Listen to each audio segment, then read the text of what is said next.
ആലത്തൂരിൽ അറ്റകുറ്റപ്പണിക്കിടെ ദേശീയപാത ഇടിഞ്ഞു താണു. പാലക്കാട് തൃശൂർ ദേശീയപാതയിൽ ആലത്തൂർ സ്വാതി ജംഗ്ഷന് സമീപമാണ് റോഡ് ഇടിഞ്ഞ് താഴ്ന്നിരിക്കുന്നത്. തിരുവനന്തപുരം മെഡിക്കൽ കോളേജിൽ ഓപ്പറേഷൻ തിയേറ്ററിൽ ഓക്സിജൻ സിലിണ്ടറിന്റെ ഫ്ലോ മീറ്റർ പൊട്ടിത്തെറിച്ച് അനസ്തേഷ്യ ടെക്നീഷ്യന് ഗുരുതര പരിക്ക്.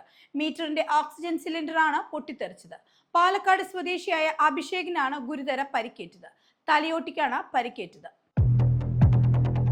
ഗതാഗത കരാറുകാരുടെ സമരം അവസാനിപ്പിച്ചു. റേഷൻ വിതരണം ഇന്നു മുതൽ പുനരാരംഭിച്ചു. ഗോഡൌണുകളിൽ നിന്ന് റേഷൻ സാധനങ്ങൾ റേഷൻ കടകളിൽ വാതിൽപ്പടി വിതരണം ചെയ്യുന്ന ഗതാഗത കരാറുകാരുടെ സമരമാണ് അവസാനിപ്പിച്ചിരിക്കുന്നത്. കോഴിക്കോട് കഴുത്തറുത്ത നിലയിൽ മൃതദേഹം കണ്ടെത്തി. കോഴിക്കോട് ബേപ്പൂരിലെ ലോഡ്ജിൽ നിന്നാണ് കഴുത്തറുത്ത നിലയിൽ മൃതദേഹം കണ്ടെത്തിയിരിക്കുന്നത്. കോഴിക്കോട് ഹാർബർ റോഡ് ജംഗ്ഷനിലെ ലോഡ്ജ് മുറിയിൽ നിന്നാണ് കൊല്ലം സ്വദേശിയായ 58 വയസ്സുള്ള സോളമിന്റെ മൃതദേഹം കണ്ടെത്തുന്നത്. പ്രാങ്ക് വീഡിയോ എന്ന പേരിൽ 8 വയസ്സുകാരിയെ അതിക്രൂരമായി മർദ്ദിക്കുകയും തുടർന്ന് ദൃശ്യം സോഷ്യൽ മീഡിയയിൽ ഉൾപ്പെടെ പ്രചരിപ്പിച്ച സംഭവത്തിൽ പിതാവിനെ പോലീസ് അറസ്റ്റ് ചെയ്തു. കണ്ണൂർ ചെറുപുഴ സ്വദേശിയായ ജോസ് എന്ന മാമച്ചനെയാണ് പോലീസ് അറസ്റ്റ് ചെയ്തിരിക്കുന്നത്. വോട്ടർമാർ പോളിംഗ് സ്റ്റേഷനിലേക്ക് പ്രവേശിക്കുമ്പോൾ മൊബൈൽ ഫോൺ കയ്യിൽ കരുതുന്നത് കേന്ദ്ര തിരഞ്ഞെടുപ്പ് കമ്മീഷൻ വിലക്കി. വോട്ടർമാർക്ക് മൊബൈൽ ഫോണുകൾ സൂക്ഷിക്കാനായി പോളിംഗ് സ്റ്റേഷന് പുറത്ത് സൗകര്യം സജ്ജമാക്കണം. തിരഞ്ഞെടുപ്പ് പരിഷ്കരണ നടപടികളുടെ ഭാഗമായാണ് ഈ തീരുമാനം.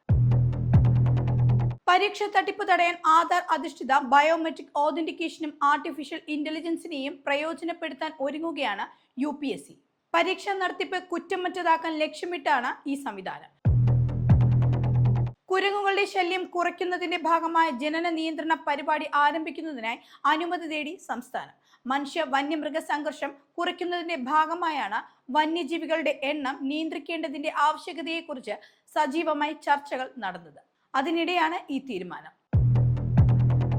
ഇന്ത്യ പാകിസ്ഥാൻ അന്താരാഷ്ട്ര അതിർത്തിയിൽ നുഴഞ്ഞുകയറ്റ ശ്രമം തടഞ്ഞ് അതിർത്തി സുരക്ഷാ സേന. അതിർത്തി കടക്കാൻ ശ്രമിച്ച നുഴഞ്ഞുകയറ്റക്കാരനെ BSF വെടിവെച്ചു. ഗുജറാത്ത് മേഖലയിലെ പാക് അതിർത്തി പ്രദേശമായ ബനസ്കന്ദയിൽ വെള്ളിയാഴ്ച രാത്രിയായിരുന്നു സംഭവം. കേരളത്തിൽ മൺസൂൺ എത്തിയതായി കേന്ദ്ര കാലാവസ്ഥാ നിരീക്ഷണ കേന്ദ്രം അറിയിച്ചു. 8 ദിവസം നേരത്തെയാണ് കേരളത്തിൽ കാലവർഷം എത്തുന്നത്. 16 വർഷത്തിനു ശേഷമാണ് കേരളത്തിൽ മൺസൂൺ നേരത്തെ എത്തുന്നത്.